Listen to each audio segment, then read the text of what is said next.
베델로 돌아가자 하는 이 말씀으로 우리가 이 말씀을 가지고 함께 은혜를 나누도록 하겠습니다. 베델이라고 하는 뜻은 여러분 하나님의 집이라고 했습니다.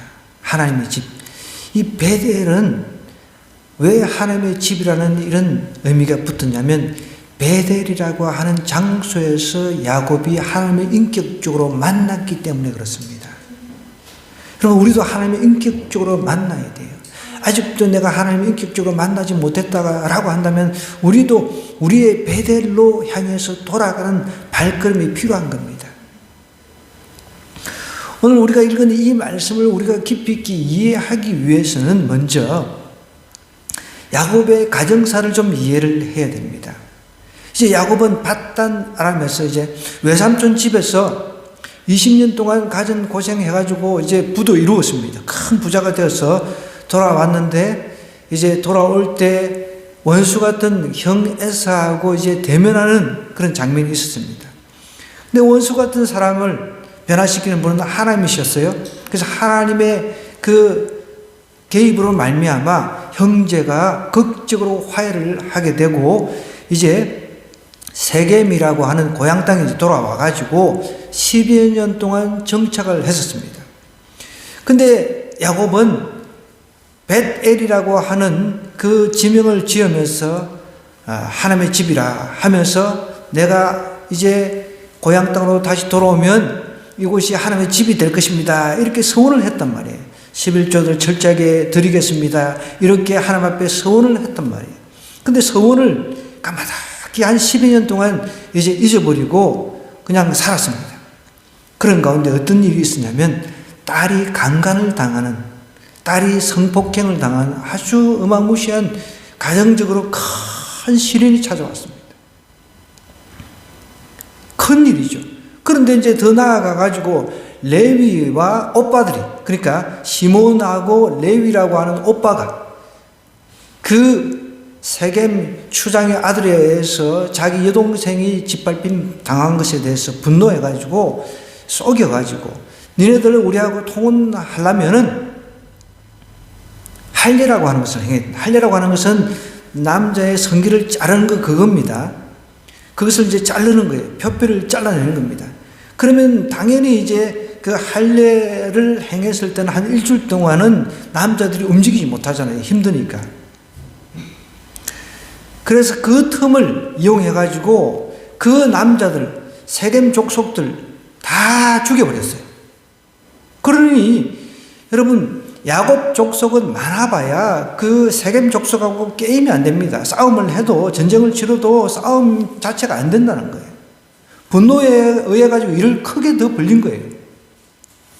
좋게 어떤 풀어나갈 수 있는 부분이 이제 부족 간에 전쟁을 치르게 생겼다는 것이죠. 그런 가운데 하나님께서 다시 야곱에게 나타나셨어요. 네가 예전에 나와 만나서 서원했던 그 장소로 다시금 올라가라 라고 이야기를 하고 있습니다. 그럼 세겜하고 그 베델이라고 하는 지명은 이제 그 높이가 차이가 있어요. 세겜은 좀 낮은 장소고 이제 베델이라고 하는 장소는 해발 이제 고도가 좀 높다는 거예요. 우리도 영적으로 늘 밑바닥만 있을 것이 아니라 영적으로 조금씩 올라가야 된다는 거예요. 나이가 들면 들수록 영적으로 더 올라가야 돼요. 아이들도 이렇게 자라잖아요. 그죠? 우리도 영적으로 자라나야 된다는 것입니다. 오늘 말씀을 보면 그래서 이제 하나님께서 야곱에게 복을 주시기 위해서 벳엘로 다시 올라가라 라고 이야기를 하셨거든요.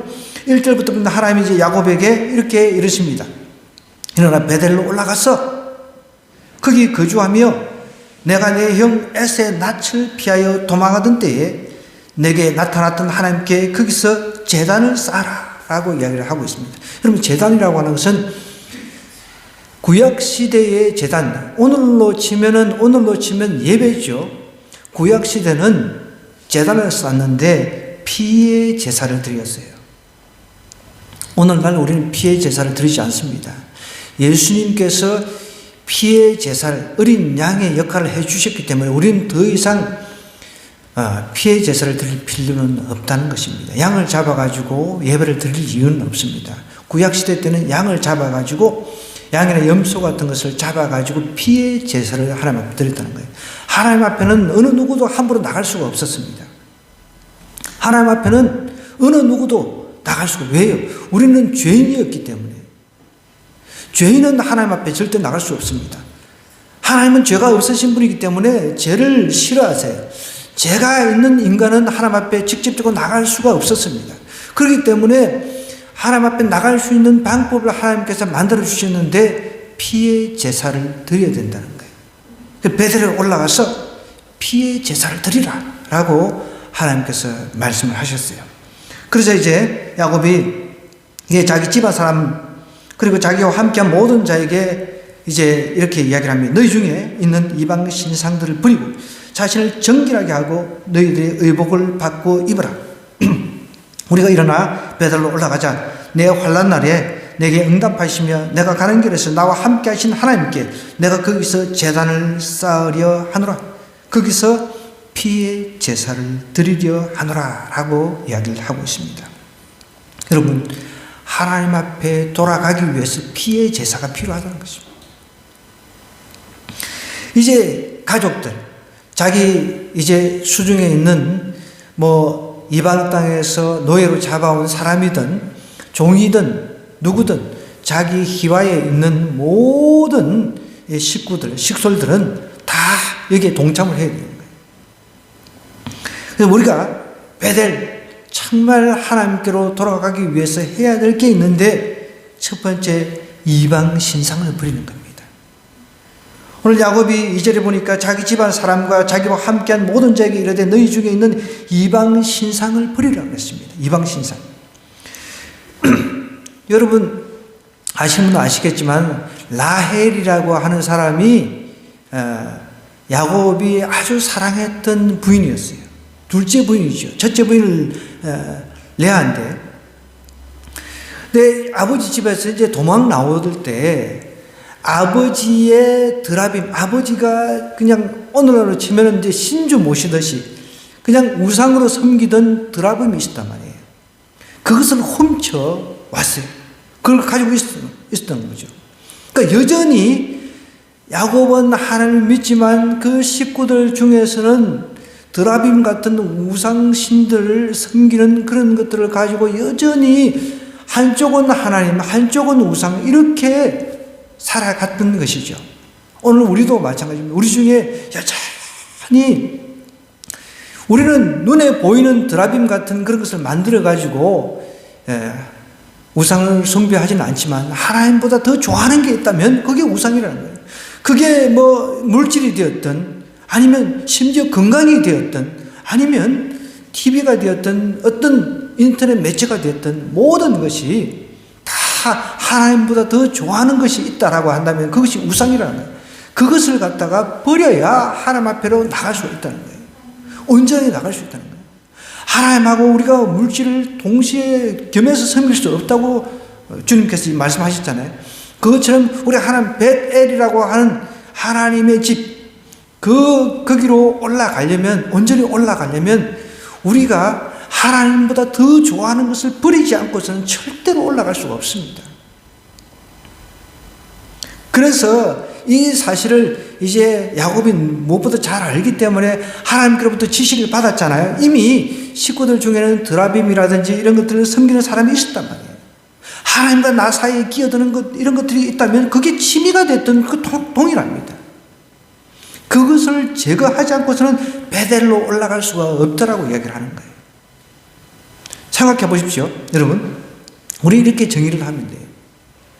내가 하나님을 생각하는 것보다 다른 것을 생각하는 시간이 더 많아. 그러면 그 우상이 될 수 있다는 거죠. 하루 종일 내가 생각하는 것이 다른, 여러분, 정치도 우상이 될 수 있는 것입니다. 하루 종일 TV만 켜놓고 탄핵이니 어쩌니 시끄러웠잖아요. 뉴스를 보면서 그거 막 틀어놓고 막 유튜브만 찾아가지고 듣고, 그것도 우상이 될 수 있는 것이죠. 하나님보다 내가 시간을 더 할애한다. 그럼 우상이 될 수 있다는 거죠. 그럼 이렇게 질문합니다. 하루 종일 8시간 이상 일하는, 여러분, 그거는 우리가 하나님께 파송받아가지고 직장에서 하나님을 생각하면 하나님의 뜻대로 일을 하는 것이기 때문에 우상이라고 할 수가 없는 것이죠. 내가 직장으로 파송이 됐습니다. 직장에서 또 가정에 파송이 됐습니다. 하나님의 뜻 가운데서 열심히 하나님 매 순간순간 하나님을 생각하면서 일을 하는 것이기 때문에 우상이라고 할 수가 없는 것이죠. 근데 그게 아니라 하나님 생각, 하나님 잠시 절로 가세요. 9시간, 하루 내가 일당 버는데 8시간이면 8시간 하나님 절로 가 계세요. 하나님 좀 떠나게 계세요. 나 하나님 생각 안 하고 그냥 여기만 집중할 겁니다. 이러면 또 그것도 우상이 되는 거죠. 일이 우상이 되는 거죠.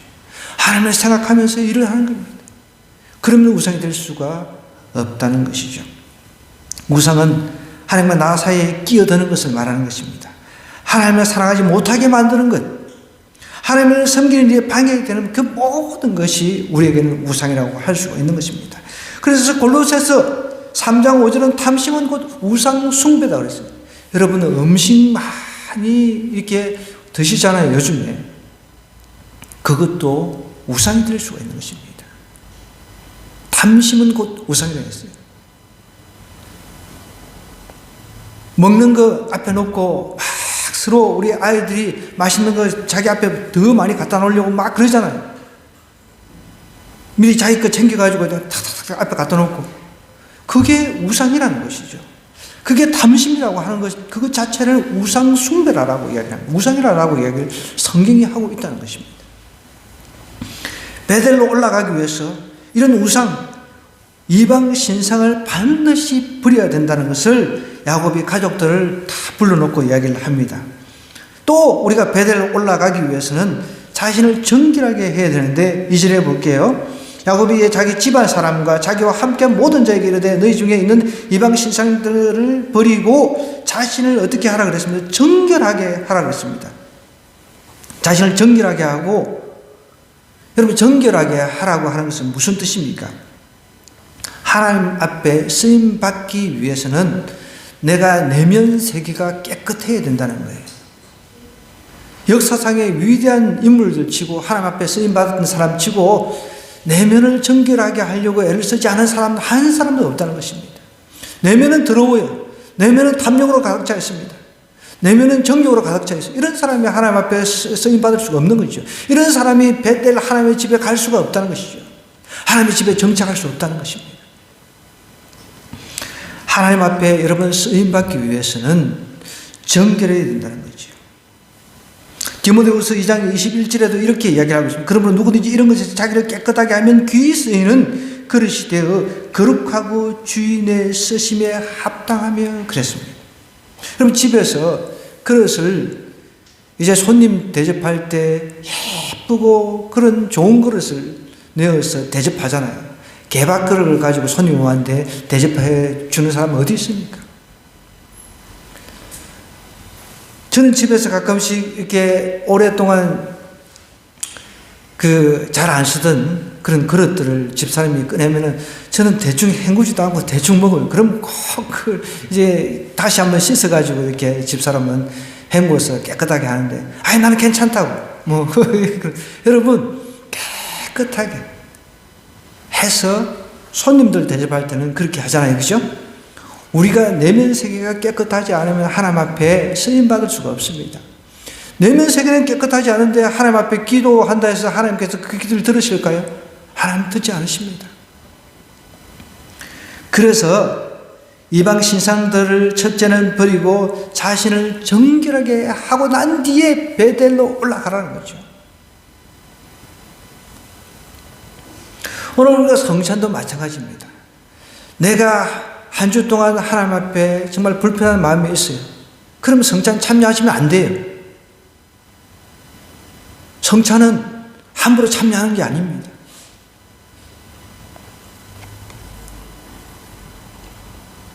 하나님 뜻대로 살지 않으면서 전혀 하나님 뜻대로 살지 않았는데 와가지고 이런 식이 있네? 이렇게 참여하는 건 아니라는 것입니다. 내가 내면을 깨끗하게 한 뒤에 통에 자복하고 난 뒤에 하나님 이제 나 과거로 돌아가지 않겠습니다. 이제 하나님 집에서 이제 살 텐데, 벳엘에서 살 텐데, 과거 이제 다 청산합니다. 이방신들 다 버리고, 내 내면의 세계를 깨끗하게 한 뒤에 벳엘 하나님의 집에서 하나님을 섬기겠습니다. 이런 고백이 있어야 된다는 거죠. 마찬가지입니다. 성찬도 마찬가지인 거죠. 하나님, 내가 오늘부터 정말 거룩한 삶을 추구하며 살겠습니다. 그런 고백의 성찬식이 되어야 된다는 것이죠. 베델로 올라가기 위해서는 또 우리가 한 가지 더 필요합니다. 2절 하반절을 보면 너희들의 의복을 바꾸어 입어라 그랬습니다. 새로운 의복을 입어야 된다는 거죠. 여러분, 우리가 간호사들은 간호사복을 입습니다. 그죠? 간호사 같잖아요. 간호사가 작업복 입고 사람들을 간호한다고 하면은 사람들이 간호사로 보겠습니까? 의사가 의사 가운을 입지 않고 일을 한다고 할 수도 있어요. 군인이 군인복을 입지 않고 작업복 바람으로 있으면 군인의 권위가 서지가 않습니다. 스튜디오스들, 경찰들, 그러니까 제복이라고 하는 것을 입잖아요. 그 제복을 통해서 이 사람의 권위가 드러나는 것이죠. 마찬가지입니다. 의복을 바꾸어 입으라고 하는 것은 새로운 의복은 라이프 스타일을 바꾸라는 것입니다. 내 삶의 스타일을 바꾸지 않고서는 베델에 올라갈 수가 없다는 것이죠. 하나님의 집에 살 수 없다는 것입니다. 의복은 사람의 행동을 규제하고 행동을 결정합니다. 그래서 새롭게 깨끗하게 정화된 그런 생활 양식으로 이제 바꿔가라. 그리고 난 뒤에 베델에 가서 피의 제사를 드려라 라고 이야기를 하고 있는 것입니다. 우리 그리스도인들이 입을 옷은 오직 하나, 예수 그리스도의 옷입니다. 계시록 19장 7절에서 8절에 보면 어린 양의 혼인잔치 때 우리의 어린 양 되시는 예수님께서는 자신의 신부들을 위해서 이 예복을 준비하셨다고 말합니다. 이게 이제 세마포인데 우리가 즐거워하고 기뻐하며 그에게 영광을 돌리세요. 어린 양의 혼인 기약이 이르렀고 그 아내가 자신을 준비하였으므로 그에게 빛나고 깨끗한 세마포 옷을 입도록 허락하셨으니 이 세마포 옷은 성도들의 옳은 행실이라 그랬습니다. 옳은 행실로 옷을 바꿔 입으라는 거예요. 라이프 스타일을 바꾸라는 거예요. 라이프 스타일을 바꾸지 않고서는 하나님의 집에 살 자격이 없다는 것입니다. 여러분, 우리는 천국에 대한 소망을 가지고 있습니다. 천국은 라이프 스타일을 바꾼 사람들이 들어가는 곳이에요. 과거 내가 하나님을 떠나 살던 그 습관을 가지고 나 천국에 들어가겠다. 그거는 있을 수가 없는 것이죠. 그렇게 돼서도 안 되고, 내가 예수님을 믿는다라고 하는 것은 이제 내 과거를 청산하고 새로운 라이프 스타일로 바꾸고 가겠다는 결단이 있는 것이죠. 그런 가운데서 천국에서 하나님께서 주시는 영원한 생명을 누리는 것입니다. 똑같이 이 땅에서 하나님보다 더 절기던 삶들을 갖다가 그대로 난 천국에 가서 그럴 수가 없어요. 천국의 삶은. 물론 지옥에서도 그렇게 자기가 원하는 삶을 살 수가 없습니다. 지옥은 고통, 불구덩이에서 고통스럽게 사는 곳이 지옥인데 천국은 과거의 허랑방탕한 삶을 그대로 천국에 가져가서 살 수가 없다는 것이죠. 그러니까 의복을 완전히 라이프 스타일을 바꾸라 라고 이야기를 하고 있는 거죠. 그렇게 라이프 스타일을 바꾸고 난 뒤에 벳엘 하나님의 집에 가서 피의 제사를 올려드려라 라고 이야기를 하고 있습니다. 그렇게 할 때 하나님께서 어떻게 해주신다고요? 하나님께서 도와주신다는 거예요. 지금 야곱 입장에서는 두렵고 좀 떨림이 있습니다. 왜냐하면 이 세겜 족속이 가만히 있지 않을 것 아닙니까? 사람들 다 불러 모아가 연합군으로 이제 치러 올 수 있으니까. 그런데 하나님께서는 이렇게 하면은 하나님께서 반드시 도와주신다라고 이야기를 하고 있습니다. 쭉 한번 볼까요? 이제 의복을 바꾸라고 하면서 바꿔 입으라 하면서 3절부터 쭉 이야기를 하고 있습니다. 우리가 일어나 베델로 올라가자.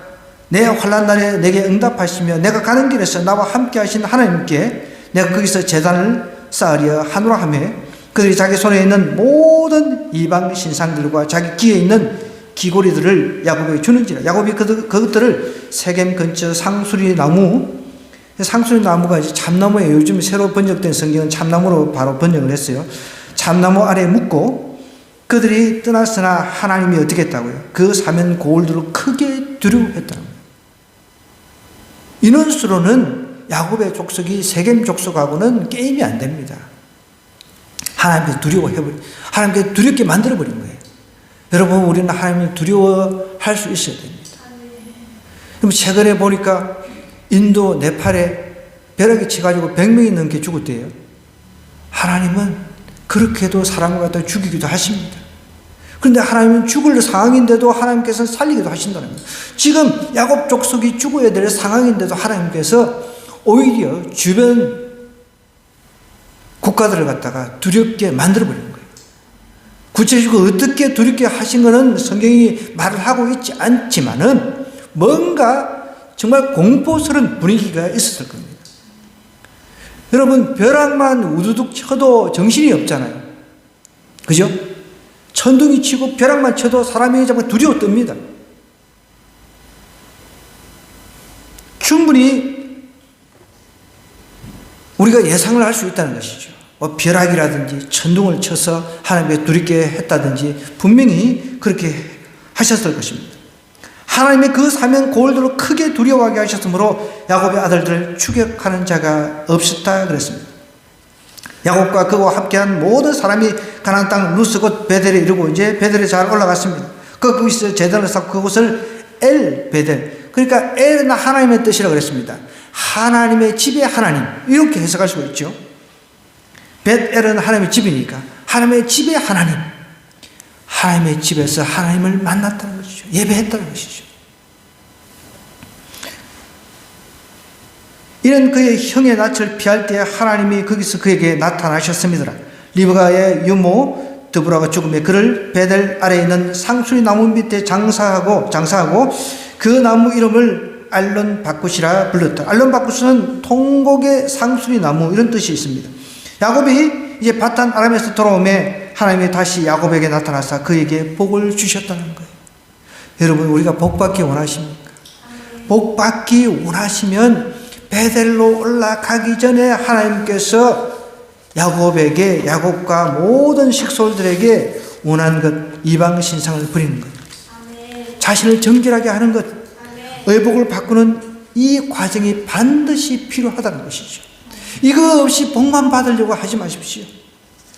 그에게 이제 복을 주셨어요. 그렇게 행하니까 하나님이 그에게 이르시되 내 이름이 야곱이지만은 내 이름을 다시는 야곱이라 부르지 말고 이스라엘이 내 이름이 되리라 하시고, 그가 그의 이름을 뭐라고 부릅니까? 이스라엘, 이름을 바꾸었던 열국의 아버지라는 뜻입니다. 하나님께서 이렇게 바꾸어 놓으신 거예요. 그 인격을 바꾸어 놓으셨습니다. 하나님이 그에게 이르시되 나는 전능한 하나님이라 생육하고 번성하라. 한 백성과 백성들의 총회가 내게서 나오고 왕들이 내 허리에서 나오리라.